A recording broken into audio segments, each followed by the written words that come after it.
Good afternoon, everybody, and thank you for joining us today. My name is Christine Lee, and on behalf of my senior design team, which is composed of Frank Tan, Winslow, Choe, and Yinan, I'd like to present to you Braille Teacher, which is a low-cost Braille teaching device for beginning learners. Now, what many of you may not know is that over the last 50 years, Braille literacy has dramatically decreased from over 50% to less than 10%. Now, Braille, as you may already know, is the primary reading medium for blind persons. And what it relies on is configurations of 6 to 8 dots. And each of these configurations correspond to a letter of the alphabet. Now, Braille education is extremely important because those who are literate in Braille have a higher employment rate than those who are illiterate in Braille. However, Braille is not widely taught in public education now. And this is firstly due to a misconception that Braille is not very useful. In fact, according to the census taken of legally blind children in the public education system, you see that less than 10% receive Braille education, whereas more than 30% receive education with visual or auditory means. A second hindrance to Braille education is a lack of public funding. And this funding means that there's no support for Braille educators and that there are no means for schools to purchase Braille devices. And so here we have our ultimate goal, which is to create a low-cost Braille teaching device so beginning learners can learn independently. There are currently several Braille devices available on the market. However, the main limitation with most of these devices is that they are prohibitively expensive for public school use. The key reason behind these high prices is that many of them use multiple refreshable Braille cells, which are composed of piezoelectric units that raise dots up and down to represent different Braille characters. These refreshable Braille cells are currently only available from one company in the world, and they are highly expensive. Aside from price, another way that we want our device to differ from the devices listed here is that while these devices are aimed towards people who already know Braille, we want to aim our device towards beginning Braille learners and thus develop the tactile sensitivity required to learn Braille. This brings us to the goals for our device. First, we want it to be low cost, so we aim for it to be under $500. Next, it should be interactive, so we will include push buttons for user input and a speaker for audio feedback that will mimic a teacher's instructions. Lastly, it should represent the international standard in Braille. To do this, we will use a single refreshable Braille cell as seen on the slide above. This refreshable Braille cell will be able to display all 26 letters at the correct dot sizes and spacings. Here you can see a visual diagram of how our device will work. There are 3 main components. There's the user feeling the Braille cell, the user input, and the audio feedback. We have 3 different modes in our device, each of which will begin on a different component seen in this diagram. To check whether our device was working as it intended, we tested and confirmed 3 different categories of attributes. We have the physical properties, the device modes, which include free, game, and learning. And finally, because we wanted the device to be portable, we tested the battery life as well. Now, one of our key objectives, as you mentioned before, is that it's standalone and portable. So we made special physical dimensions about 8.5, 11 by 5 inches, the maximum weight of 7 pounds. And as you can see, we have clearly met those specifications in our prototype by 6, 8.5 by 3 inch dimensions, and it weighs less than 3 pounds. Now, let me walk you through some of the hardware components of the Braille Teacher. As you can see on the front panel, our major components are these white push buttons, the audio feedback from the speaker here, and the Braille cell, which is crucial to our device. Now, these white push buttons were inspired from one of our experts, how she first learned Braille through using egg crates and ping pong balls to feel the Braille characters in a large scale. And we were using a similar idea by using these large white push buttons to mimic the possible raised dot configurations of the American Braille letters. Now, these push buttons interface with our microcontroller, and our microcontroller houses the program and software for our device. The microcontroller then sends signals to an audio chip, our SOMO, which sends signals to our speaker, and our speaker will say the letters. And our microcontroller can also send signals to our Braille cell, which will raise the correct dots in the configurations matching those letters. Now, as for the device states, we have 3 modes. The first mode is the free mode, in which the user can input any combination of these 6 white push buttons. The Braille teacher will then respond by saying the letter and raising the dots on the Braille cell for matching the corresponding letter that was just spoken, if the input was a letter. However, if it was not a letter, it would say that it was not a letter.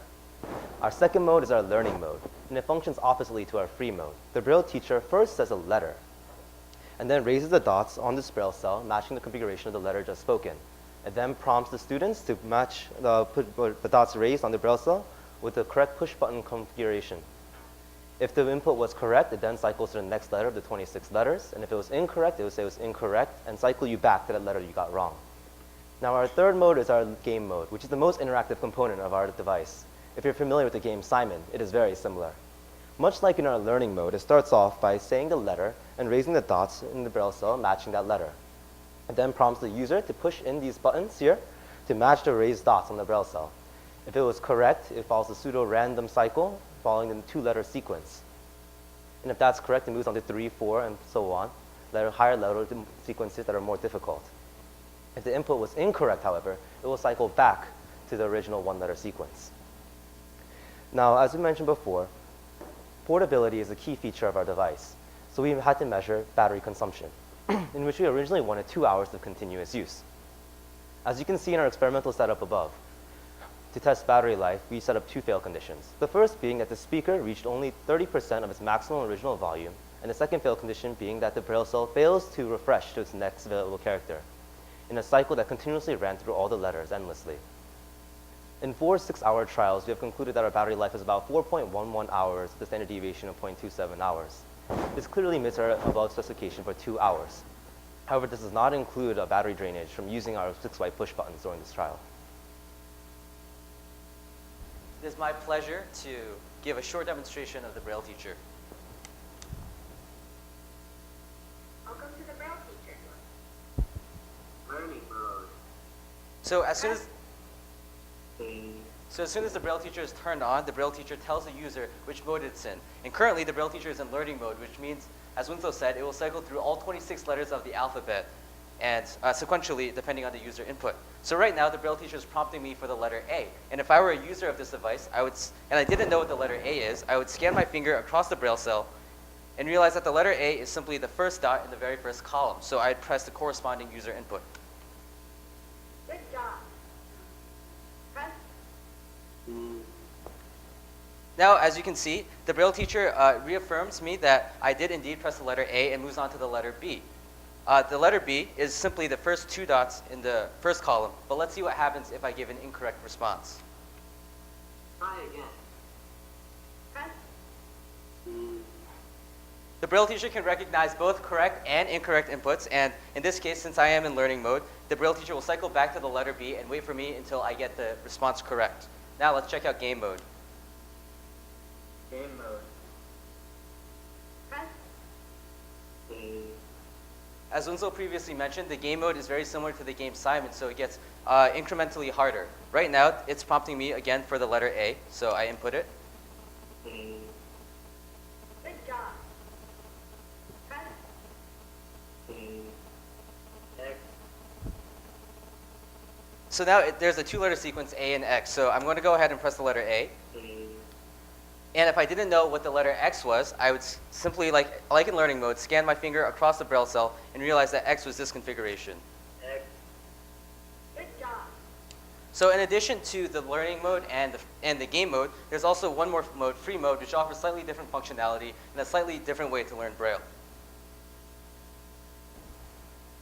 The cost of this Braille prototype was calculated to be around $430. For reference, the Perkins Brailler, which is a fully mechanical Braille typewriter, teaches students Braille typing, costs $710. If you were to mass produce the Braille teacher, we estimated that the cost of components would be around $180. The Braille teacher is a more affordable option that is capable of teaching Braille at a more rudimentary level. So we think that the Braille teacher has a lot of future potential. However, there are a number of improvements that we have identified.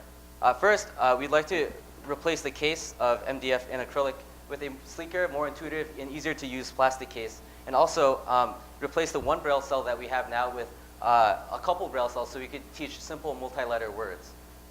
In terms of software, currently there's no save feature, so parents and teachers will not be able to monitor their children or how they are doing, what their progress is like. So in future iterations of the code, we would like to include a saving functionality. And finally, once some of these features have been implemented, we would like to get more feedback from Braille students, teachers, and parents. So we'd like to thank all these people up on the slide just for helping us out so much on this project. And right now, we'd like to open the floor for any questions. Thank you so much.